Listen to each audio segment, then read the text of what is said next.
మధ్యప్రదేశ్‌లోని ఉమరియా జిల్లాలోని బాంధవ్‌గఢ్ అనే ప్రాంతంలో ఒక రైతు తన 2 తప్పిపోయినటువంటి గేదెల కోసం వెతుకుతున్నాడు. అది ఒక పెద్ద అడవి.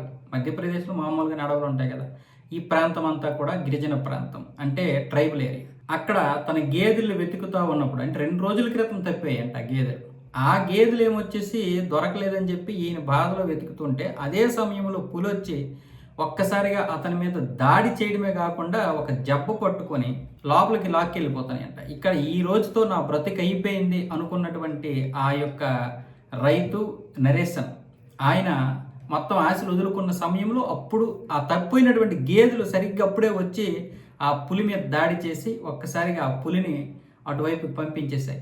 ఆ పులి కూడా తీవ్రంగా గాయపడింది. కానీ ఆ పులి మాత్రం దొరకలేదు, పారిపోయింది. ఆ తర్వాత మిగతా ఎవరైతే కాపర్లు ఉంటారో ఆ కాపర్లు ఈ గేదెలు అరుస్తున్నాయి అన్నమాట. అక్కడ అరుస్తుంటే అప్పుడు కాపర్లు ఇటు వచ్చి పోలీసులకి మిగతా వాళ్ళకి ఇన్ఫార్మ్ చేస్తే పోలీసులు అటవీ శాఖ అధికారులకు చెప్తే అటవీ శాఖ అధికారులు అతన్ని ఆసుపత్రికి తీసుకెళ్లారు. అతనికి నజరానా కూడా ఇచ్చారు. తన గేదెలే కాపాడి అని చెప్పి ఆయన ఒక స్టోరీ చెప్తుంటే అందరికీ అక్కడ రోమాలు నిక్కబొడుచుకున్నాయి. చూడండి, తప్పిపోయినటువంటి గేదెలు వెతికితే ఆ తప్పిపోయినటువంటి గేదెలే సరిగ్గా సమయానికి వచ్చాయి. ఇది ఒక అద్భుతం అని చెప్పొచ్చు.